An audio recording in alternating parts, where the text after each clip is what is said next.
বিশ্বকবি রবীন্দ্রনাথ ঠাকুরের কৃপণ।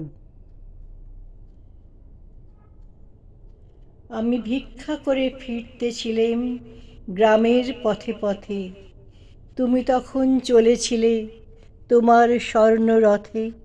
অপূর্ব এক স্বপ্ন সম লাগতেছিল চক্ষে মম। কি বিচিত্র শোভা তোমার, কি বিচিত্র সাজ।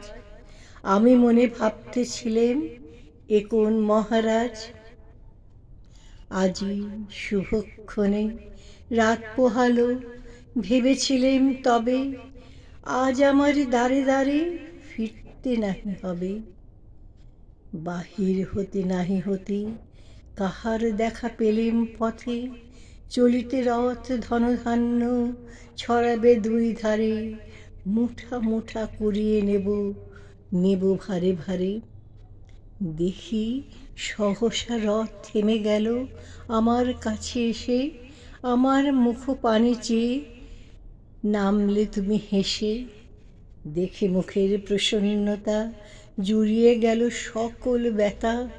হেনকালে কিসের লাগি তুমি অকস্মাৎ আমায় কিছু দাও গো বলে বাড়িয়ে দিলে হাত।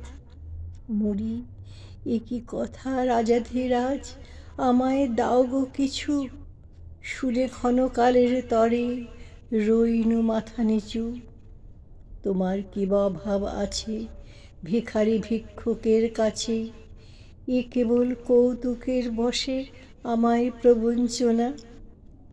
ঝুলি হতে দিলেম তুলে একটি ছোট কণা, যবে পাত্রখানি ঘরে এনে উজাড় করি, এ কি ভিক্ষা মাঝে একটি ছোট সোনার কণা দেখি। দিলেন যা রাজভিখারি রে, স্বর্ণ হয়ে এলো ফিরে। তখন কাঁদে চোখের জলে দুটি নয়ন ভরে, তোমায় কেন দিইনি আমার সকল শূন্য করে।